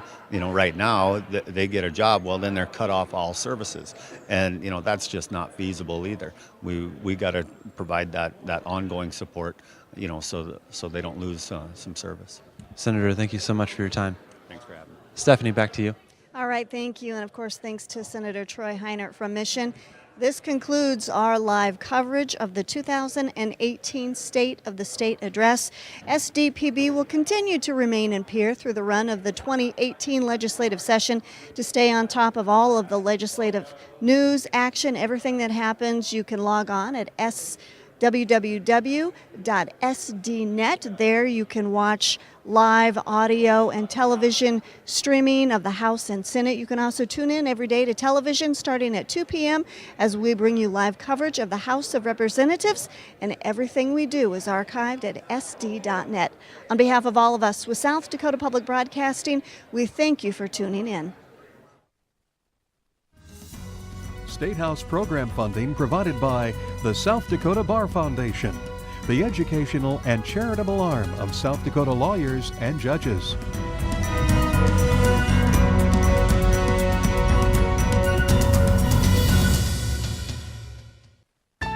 Programming is made possible with your annual membership in the Friends of South Dakota Public Broadcasting. Additional funding provided by... Today, we're moving the prairie forward. For the farmers and manufacturers, you are our member owners. Together, we are re-energizing rural. Every day, Janet is able to repel distributed denial of service attacks, rushing her server at 300